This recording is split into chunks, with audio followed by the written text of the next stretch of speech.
Stephen Mandel and David Tepper, they got it right. Why do you think that is? I think because each one of them did two things very, very well. They both stuck to the knitting as to what they know quite well. The overlap between their portfolios is actually extremely small.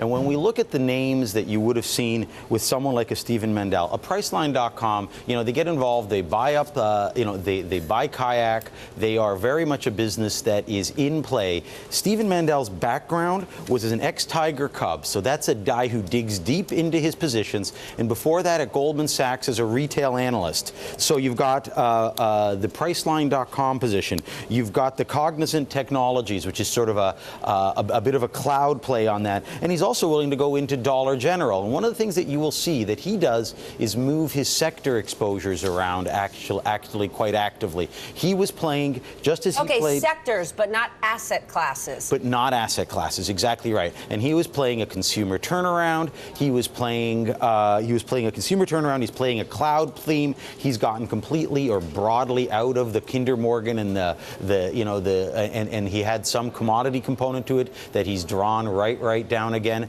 And now he's back and active in the names that have some element of complexity to them.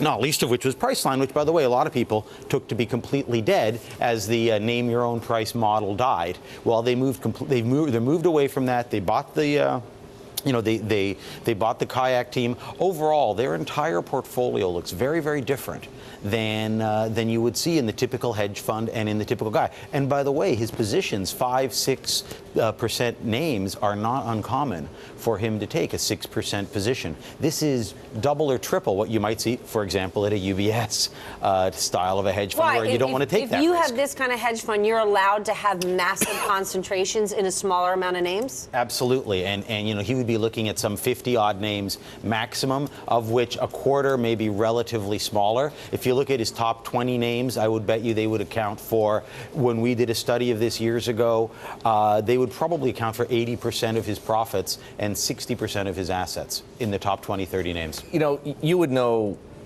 as well as anybody, Fabio, how predictive are results like these for next year's performance?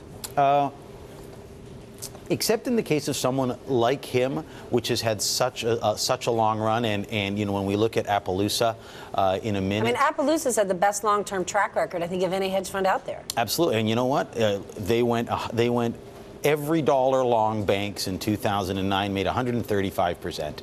You're not going to get that at any, the typical manager, the typical long-only manager. Let's go overweight banks from 5% in the index to 7%. Ooh, let's go crazy. These guys are talking multiples of that, and that's what we saw in both of these managers, which is not to say it's like taking reckless. the stack of chips on the poker table and pushing them into the center. But I think that that creates a gambling analogy, which I think in a lot of these cases what they're doing is they do a heck of a lot more work.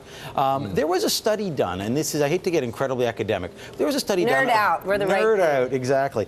A guy studied when your college roommate was on the board of a company and you were running an investment firm and you had a really good feeling about how things were going at his business without inside information, how much did people overweight it? And on the long only side, it was about 25 basis points. So at the end of the day, people are just trained not to vary from the index weights. And having a willingness, what is a portfolio that consists of Cognizant Technology, Ralph Lauren, and Priceline?